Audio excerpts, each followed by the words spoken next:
Magandang tanghali po sa lahat, Luzon, Visayas, Mindanao, kung saan kayong dako na mundo po tayo nagbabalik dito sa ating munting channel. Samuel Soriano TV 29 para mag-discuss ulit ng another coins at ito po ay ating hilig ng mangulikta ng barya at isa tayong kolektor. Ayan po. Magandang tanghali po sa lahat ng aking mga subscriber dyan kung saan kayong dako ng mundo po. Keep safe po sa lahat and God bless. Maraming salamat po sa lahat ng aking mga subscriber. Thank you so much. Yun naman po hindi pa po nakapag-subscribe dito sa aking munting channel at gusto nyo ang ganito mga topic po about coins. Maglalambing lang sana ako at malaking tulong na po ang inyong gagawin. Tulad ng pagpindot ng ating subscribe button, like and share para ma-update po naman kayo sa mga latest ko pang gagawin mga video po.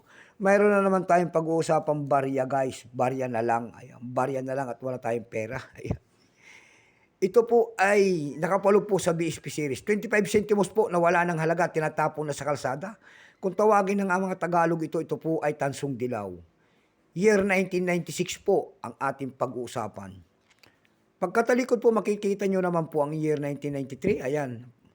And then cut wheel po, dyan po bumabase ang ating mga kolektor kung anong reverse o die ang isang coins. Bago tayo magsimula sa ating talakayan at makita ang presyo nito, ay kilalanin mo muna natin siya. Issue po Philippines po, Period Republic 1946 up to date po.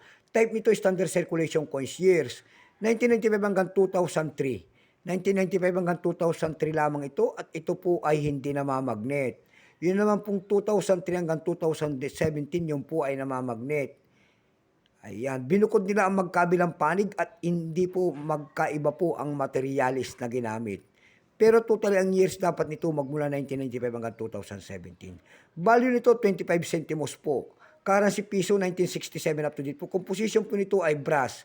May bigat po itong 3.8 grams. May haba pong 20 mm. May kapal po naman itong 1.5 mm. Hugis po bilog.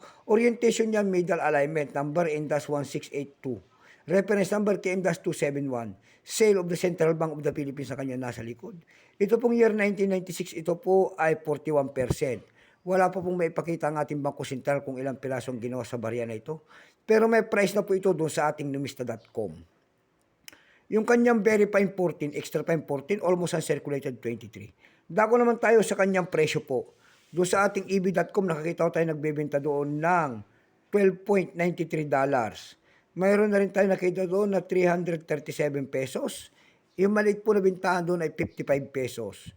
Dako naman tayo sa Carousel PH. Sa Carousel PH naman po nakikita tayo nagbebenta doon ng 450 pesos. Nasundan po yan ng 250 pesos. Yung pinakamalit po doon ay 200 pesos.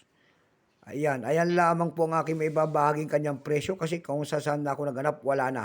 So hanggang dito na lamang po Luzon, Visayas, Mindanao kung saan kayong dako na mundo po. Keep safe po sa lahat and God bless.